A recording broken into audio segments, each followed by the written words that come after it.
I thought I had the perfect life, a loving wife, a beautiful son, and a future full of promise. But one moment shattered it all, leaving me to pick up the pieces and fight for a new beginning I never saw coming.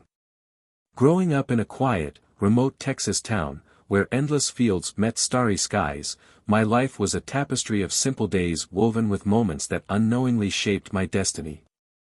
I spent countless afternoons wandering the dusty trails around our family's modest ranch, letting my imagination turn the ordinary into epic adventures. My father, a steadfast Air Force veteran, would often find me perched atop the rusted remains of an old tractor, lost in dreams of far-off places and heroic deeds. He'd chuckle, ruffle my messy hair, and remind me, real courage rarely looks like the stories, son.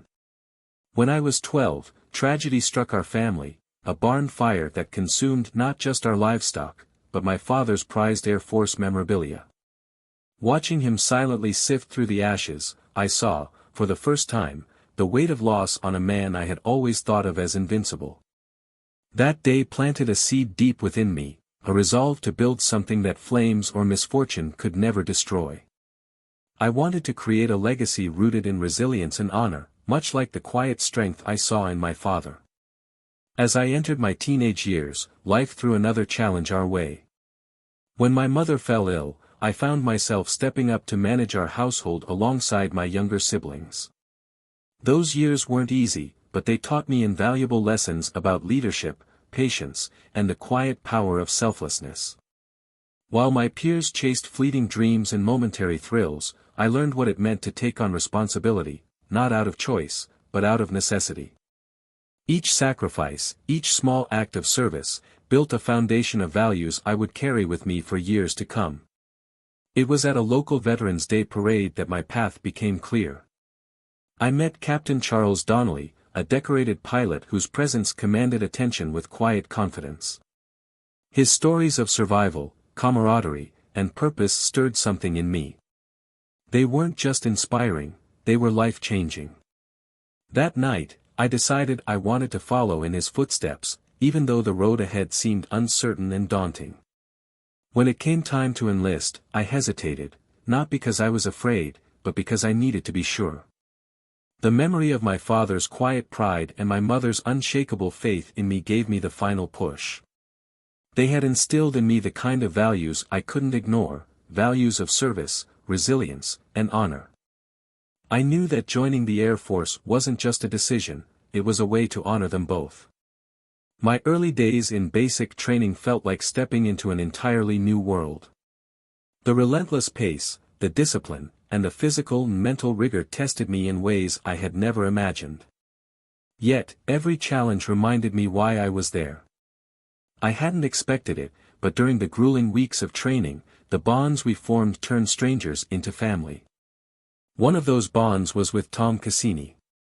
Tom wasn't just a teammate, he became like a brother to me.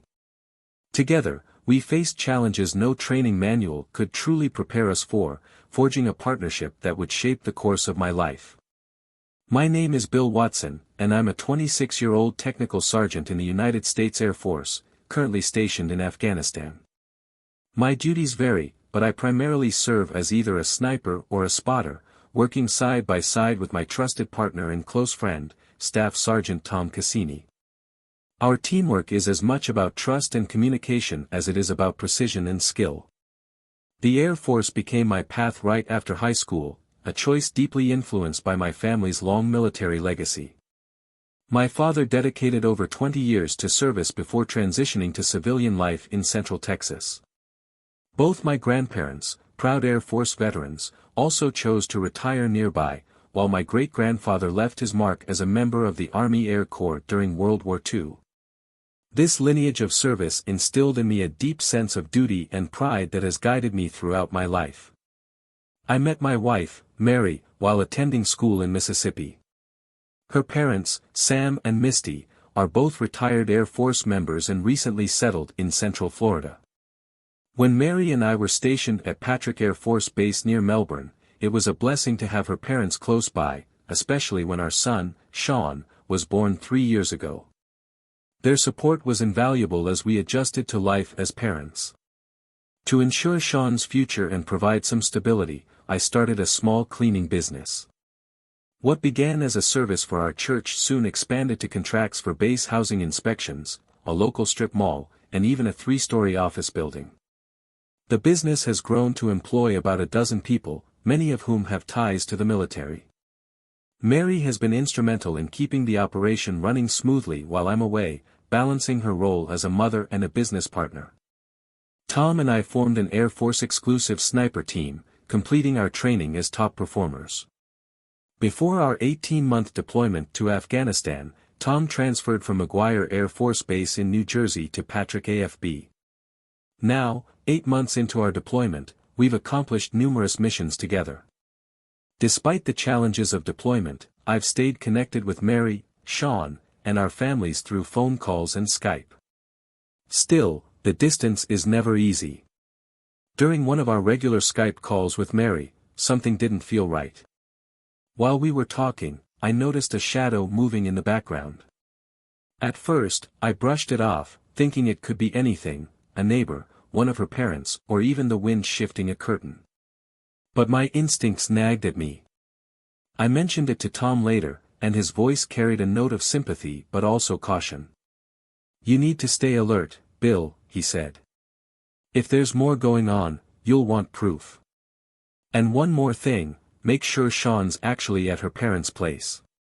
Those words stuck with me, and my mind kept circling back to that shadow. Was it nothing? Or was it the beginning of something I wasn't ready to face? I couldn't shake the unease, but I knew that whatever came next, I needed to stay steady, for my family and for myself. I swallowed hard and tried to steady my breath. "There's a law office in one of the buildings we clean, Stein and Green, right? Maybe I should start there." "Good idea," Don said on the other end of the line. "I've got your back, but keep this quiet for now. Just between us and the lawyer." "Thanks, Don. I really appreciate it." After hanging up, I sat there in silence, the weight of it all pressing down on me. My mind spun in circles, replaying 6 years of marriage and all the moments that had brought us to this breaking point. The betrayal felt like a punch I couldn't block, and the pain was suffocating. When I met with Father Vic the next day, he insisted we sit in his office. "Take a seat, Bill," he said gently. "I'll wait outside if you need privacy," I offered. "Nonsense," he said, his voice firm but warm. "I'm here for moments like this. The pain you're feeling right now is overwhelming, but I promise it will get better. It takes time, a lot of it, but you'll come out the other side." He leaned forward, his tone soft but filled with conviction. 10 years ago, I went through something similar. It nearly broke me. For 5 years, I couldn't see a way forward. At my lowest point, I thought about giving up entirely. But someone showed me kindness, pulled me back from the brink. That kindness saved me. And now, you have people who need you, too, especially Sean. You can't let her take him. Stay strong for him. I shook my head, the words catching in my throat. "I'm trying," I whispered. "But it feels like too much." "Dig deep, Bill," Tom's voice echoed in my mind as he sat beside me that night. "You've got to push through this. I'll help, and so will Father Vic. You're not alone."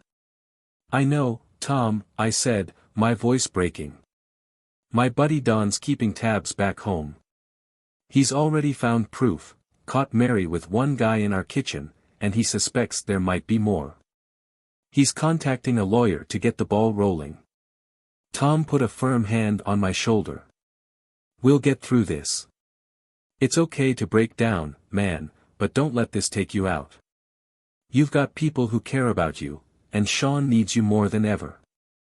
After meeting with my commanding officer, I was given a few days to clear my head. "Take the time you need," Colonel Davis said, his voice steady but compassionate. "And when you're ready, we'll get you back out there. I've seen the way you and Tom operate. A mission can work wonders to ground you." "Thank you, Colonel," I said. "A couple of days will help." After that, I think I'll need a mission. Shooting clears my head. Tom added with a grin, not kidding, sir. After a mission, we're like new men. Major Kelly even says we're his most dependable team. That night, I collapsed onto my cot, exhaustion finally overtaking me. I woke up 2 days later to the sound of the bass humming with life outside the tent.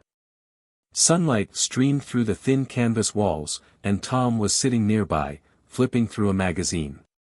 Feeling better, he asked as soon as he saw me stir. Starving, I replied, sitting up slowly. Let me hit the latrine, and we'll grab something to eat. You've been out since Tuesday night, Tom said, shaking his head. It's Thursday now. You must have needed the rest. I don't think you've slept this long since Mission 27, and we were up for 122 hours straight then. I managed a small smile at the memory. For the first time in days, I felt like I could breathe. There was still a mountain to climb, but I knew I wasn't climbing it alone. I can't believe I was out that long, I said, rubbing my eyes. Guess I really needed it. Tom smirked. You definitely did. You even missed some interesting phone calls while you were out. Interesting how? I asked, raising an eyebrow. Let's just say people are eager to get in touch with you, Tom replied cryptically. But first, let's focus on food. You're starving.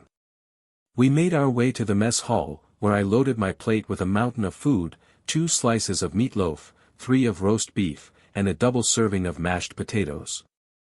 I wasn't kidding about being hungry, and Tom chuckled as I dug in. Midway through our meal, Lillian, one of the base nurses, walked by our table. Dinner at 6 instead, she asked, raising an eyebrow at me. I'll bring my friend Amy along, too. Tom grinned mischievously. Why bring a friend, he teased. Lillian shot him a sly smile. So you'll have someone to talk to while I chat with Bill, she said, before walking off.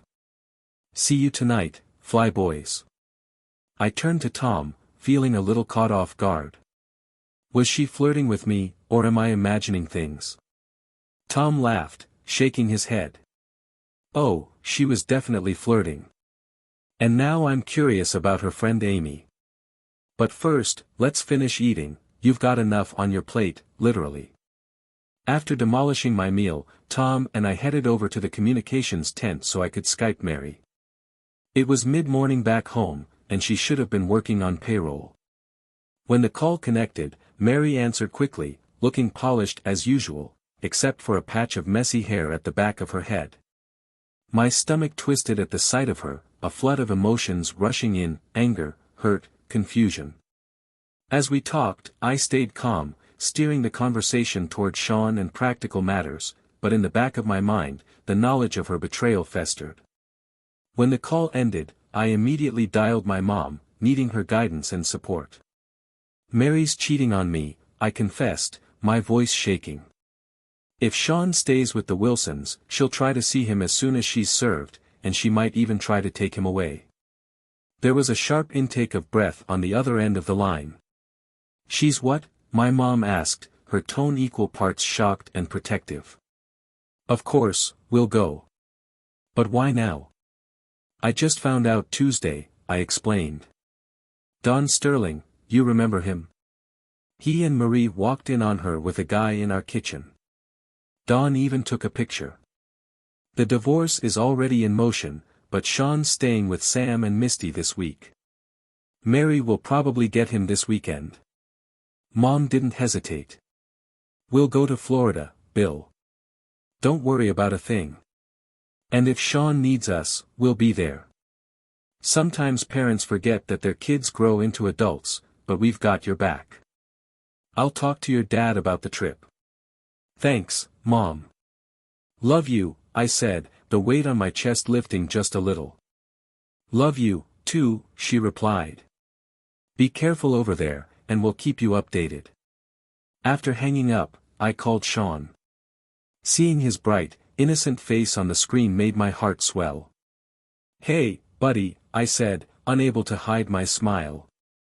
I miss you so much. I miss you too, Daddy, Sean said, his voice lighting up.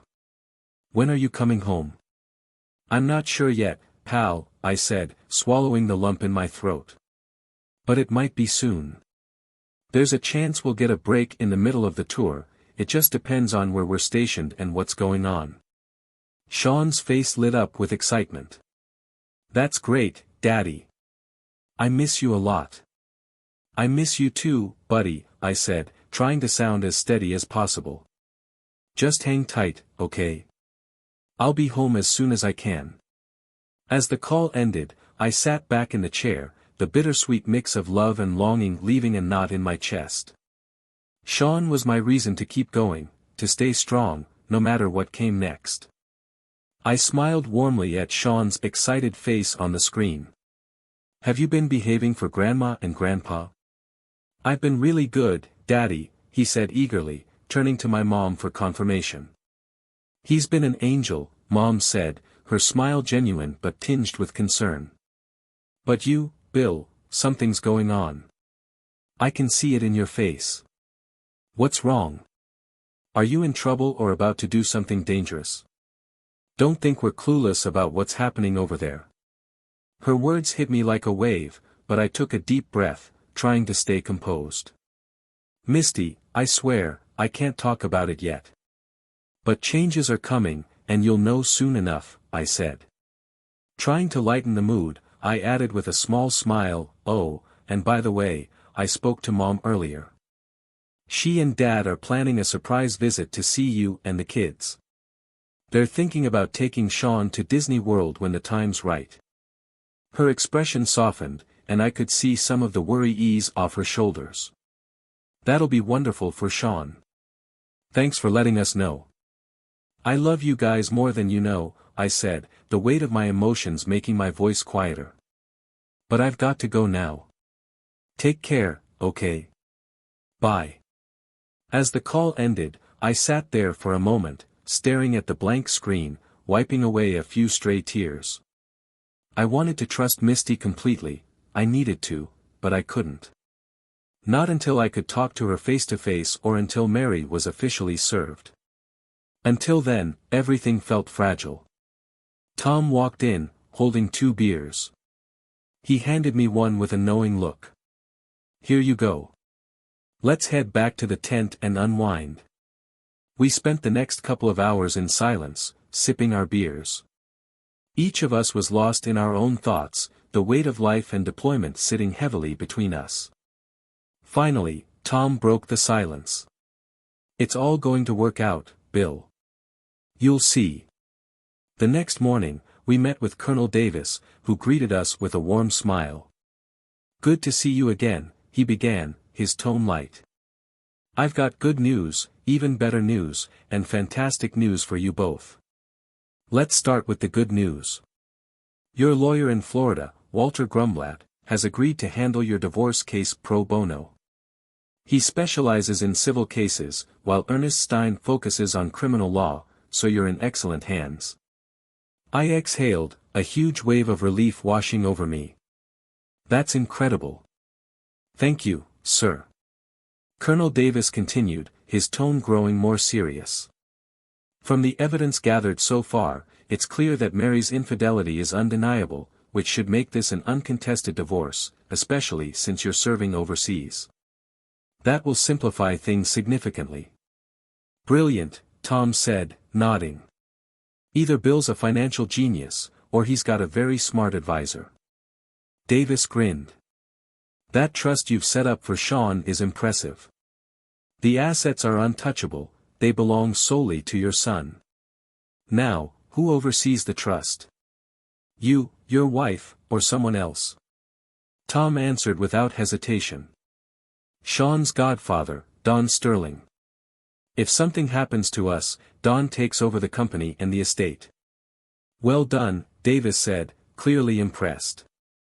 And Mary probably doesn't even remember how the trust is structured, does she? I shook my head. Not a chance. She was barely involved when we set it up. Do you have the trust documents? The colonel asked. I do, Tom confirmed. We've reviewed everything thoroughly. From what I can tell, everything is rock solid. Good, Davis said, satisfied. Now for the great news, you two are heading out on a mission tomorrow night. It should only last 3 or 4 days, and when you return, you'll finalize your paperwork. I'll send it to Walter so we can officially start the process of serving Mary. Actually, I said, holding up a hand, can we hold off on serving her just yet? Tom and Davis exchanged glances, and the colonel leaned forward, his tone more cautious now. Why? I want to be back home when she's served, I explained. I need to make sure Sean is protected and that I can handle whatever fallout comes with it. Davis nodded, understanding in his eyes. Fair enough, Bill. You'll get your chance. Let's focus on the mission first, and then we'll regroup and set everything into motion. Thank you, sir, I said, feeling a sense of purpose return. It wasn't just about survival anymore, it was about creating a future worth fighting for. When I get home, I'd like to hand her the papers myself, I said, my tone steady but cold. Tom burst out laughing. That's ice cold, Bill. But I'd pay good money to see her face when she reads them. Even the colonel chuckled, shaking his head. I have to admit, it's cold, but I like it. If you can get a picture of her reaction, I'd love to see it. The humor in the room eased some of the tension, but the support from those around me was what truly mattered. Thank you, sir, I said sincerely. I can't tell you how much this means to me. I'm not sure I deserve all this support, but I'm deeply grateful. I know Sean would be too, if he understood. Tom chimed in, his voice as heartfelt as mine. That goes for me too, Colonel. Bill's like a brother to me. What he feels, I feel. We've got each other's backs, no matter what. The colonel leaned back in his chair, a small smile playing on his lips. You two have a rare bond. I wonder what'll happen when your careers eventually take you in different directions. After the meeting, Tom and I grabbed dinner, where he teased me relentlessly about the idea of serving Mary the papers. I still can't believe you're doing it yourself, he said, grinning. It's cold, but man, it's poetic. The next day, we prepared for our mission. As night fell, we launched a carefully coordinated strike on a high-value target, a cave serving as a major hub for insurgent operations. With the Marines' assistance, we confirmed the elimination of 12 insurgents and uncovered a significant stockpile of weapons, supplies, and documents inside. Once we secured everything, we demolished the cave and its contents, ensuring the enemy's operations were severely crippled. When we returned to base, Tom and I were surprisingly calm, as if the mission had lifted a weight off our shoulders. I scheduled a meeting with Colonel Lane to discuss my next steps. During the meeting, I confirmed that Walter Grumblatt, my lawyer in Florida, had finalized all the divorce paperwork. Everything was ready to go. Once I'm back home, I said, I'll make sure she gets served. My phone's camera should do the trick to capture her reaction. Colonel Lane chuckled. Good luck, Bill. Go pack your gear and prepare for your flight. I hope things work out for you. Thank you, sir, I said, standing to leave. Sean is in good hands for now, and I'll be back soon. The colonel gave me a small nod. That's why we're here, to support those who serve. Good luck, Watson. As I left his office, I felt a strange mixture of anticipation and apprehension. There was still a storm to face back home, but with Sean's future secured and a team of people who had my back, I knew I was ready to take it on. I returned to the tent to find Tom sitting on his cot, my gear neatly packed and ready to go. He looked up and grinned. All set, Bill. I've already lined up the transport to get you to the house. Let's get you home. The weight of his words settled in my chest. Home. It felt surreal. For a moment, I just nodded, letting the reality sink in. Thanks, Tom. Let's do this. By the time I was in the air, I called Mary to let her know I was on my way. The excitement in her voice was immediate. "Bill, you're coming home today," she exclaimed. "That's incredible. How did you manage that? Why now?" "Wow, just, wow. You said this afternoon. Do you know what time? I need to get everything ready." "Yeah, this afternoon," I confirmed. "Your parents are at the house with mine, right? And Sean's with them?" There was a brief hesitation before she responded. "Wait a second, did you plan all this just to surprise me?" "No, Mary," I said evenly. "The only surprise today isn't for you." When the plane landed, a transport vehicle was waiting on the tarmac. The driver, a young sergeant, stepped out to greet me. "Are you Sergeant Watson?" "I am," I said, shaking his hand. "I'm your ride home," he confirmed. "And I've also got something for your wife. That delivery will happen exactly 15 minutes after you step inside the house." I nodded. "Let's not waste time. I told Mary I'd be home by 1400, and I want to get this over with." "Understood, Sergeant." "Hop in," he said, gesturing toward the vehicle. 15 minutes later, I stepped out in front of my house. The familiar sight of it hit me like a wave, stirring up memories of happier days, and the sting of betrayal. I walked inside to find Mary waiting with open arms, her face lit up with joy. She smothered me in kisses until the microwave timer beeped. Darting off, she returned moments later with a steaming plate of tuna casserole. "Sit, eat," she said, placing it in front of me. I'd barely set the plate on the table when the doorbell rang. "That must be for me," I said, standing up. "I'm expecting some paperwork about when I need to report back." Mary didn't seem to notice the courier van parked outside. When I opened the door, the young man handed me a large manila envelope. His face was expressionless as he asked, "Is there a Mrs. Mary Watson here?" "She's inside," I said, stepping back. "Thank you," he replied, brushing past me into the living room. "Mrs. Watson. This is for you." Mary took the envelope with a puzzled look. She opened it, her expression shifting from confusion to shock as she scanned the contents. "Bill," she stammered, her voice trembling. "What is this?" "It's exactly what it looks like," I said, my tone icy. "Divorce papers." Her hands started to shake.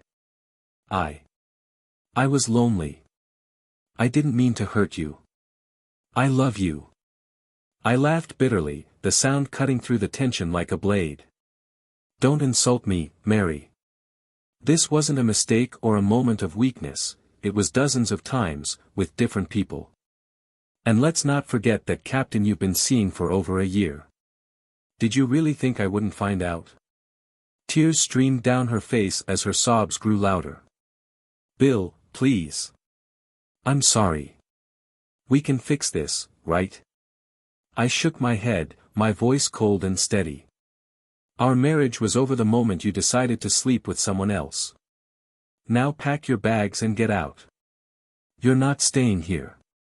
She stared at me, her face crumpling. "Bill, don't do this. We have a family." "Do we?" I shot back, my voice rising. "Do you even know if Sean is mine, or is he someone else's kid? Tell me, Mary, do you even know who his father is?" Her silence was deafening. At that moment, the manila envelope slipped from her hands, papers spilling onto the floor. She didn't move to pick them up. Instead, she looked at me, utterly defeated. "It's over," I said, my voice void of any emotion. "So tell me, Mary. How long has this been going on?" She tried to speak, but the words wouldn't come. The truth was written all over her face, and I didn't need to hear it. This chapter was closed. I turned away and walked outside, the sound of the door clicking shut behind me feeling like a final punctuation mark on 6 years of lies. "I know about Lieutenant Kim," I said flatly, my eyes fixed on Mary. "You don't deserve to be in Sean's life. Sign the divorce papers so we can both move on." "Yes," she replied quietly, her voice barely audible. She retrieved the papers and sat down to read through them. I watched as her expression shifted, shock, guilt, and quiet acceptance. A few gasps escaped her lips as she likely reached the parts detailing the damning evidence of her infidelity. But she didn't argue. She just signed the final page, placed the papers back in the envelope, and disappeared into the bedroom without another word. I stayed in the living room, staring blankly at the untouched plate of tuna casserole on the table. My soda was still cold, condensation pooling beneath the can, but I couldn't bring myself to drink it. The weight of the moment pressed down on me, making it hard to even think clearly. Snapping out of my daze, I started making calls. First, I contacted the courier service to arrange for the pickup of the signed papers. Once that was set, I called Misty at the Wilson home to explain what had happened. She was upset that I hadn't confided in her earlier but quickly assured me that she understood. "Mary hasn't reached out yet," she said, her tone cautious, "but I expect to hear from her soon." Next, I called my parents. "Can you take Sean to Disney World for a few days?" I asked. They were thrilled with the idea and mentioned that Sam and Misty planned to join them later in the week. I felt a small flicker of relief knowing Sean would be surrounded by people who loved him and could shield him from the fallout. After that, I reached out to Marie Sterling. "Marie," I said, my voice betraying the exhaustion I felt, "can you and Michelle help keep the business running in Mary's absence? I need some time to figure things out." Marie answered quickly, her voice filled with concern and sympathy. "Bill, I had no idea until Dawn told me last week. I'm so sorry. I always thought you and Mary were solid. I guess you never really know what's going on behind closed doors. But don't worry, Michelle and I will help you sort everything out and keep the company on track." She paused before adding, "Honestly, you shouldn't stay in that house right now. It's full of memories you don't need. Come stay with us tonight. You're not alone in this." "Thanks, Marie," I said after a moment, her offer sinking in. "You're right, it's hard being in that house. I'll come by later. Maybe while I'm gone, you and Michelle could take a look at the fridge and pantry. Take whatever you want, and I'll deal with the rest when I'm ready." "Of course," she said gently. "We've got you covered. Just get some rest, Bill." As the day wore on, the realization hit me harder and harder. This was a turning point, one I couldn't ignore or avoid. The house I once saw as a home now felt like a hollow shell, full of memories I couldn't bear to relive. Marie's suggestion of leaving, even temporarily, felt like the only way to breathe again. My next step was to see about getting a spot at the barracks or finding another temporary place. I wasn't ready to think about the long term, but one thing was certain, I needed to move forward, no matter how difficult the path ahead seemed. After finishing my deployment, life slowly began to take on a new shape. When I returned home, I had started dating Lillian. She'd decided that maybe fly boys weren't so bad after all. Her enlistment is coming to an end soon, and she plans to move back here once her time at Fort Hood wraps up. Sean adores her, he took to her right away, like she'd always been part of his life. Sometimes, when he's tired or cranky, he'll say things like, "I miss Mommy, but she was bad and had to leave." He's only 4, but he's sharp as a tack. Misty has enrolled him in a pre-K program, and he's already reading and writing, both in print and cursive. Every time I see him growing and learning, it reminds me that I'm doing this for him, for his future. As for me, I'm still working as an AVX technician with the launch group, and things are looking up. I'm set to get new stripes this fall, which feels like a huge step forward. There are rumors swirling about potential transfers out west to places like Barksdale or Davis-Monthan. Nothing's set in stone yet, but wherever I go, one thing is certain, my family will come with me. Tom, my rock through all of this, has returned to McGuire. He's adjusting well, though we still talk regularly. Amy's rotation has a few months left, and there's been talk of her coming home early, though nothing's confirmed yet. She plans to leave the military when her enlistment ends next year. Funny enough, Tom and Amy have hit it off in a way I didn't see coming. He jokes that he owes me for introducing them, and honestly, I think they're good for each other. It's strange how life works. You go through the fire and come out the other side with new bonds, a fresh perspective, and a renewed sense of what really matters. Every day feels like a new chapter. Some days are harder than others, but with Sean's laughter and Lillian's unwavering support, I know I'm on the right path. Life doesn't always go the way you plan, but sometimes, the detours lead to something better than you ever imagined.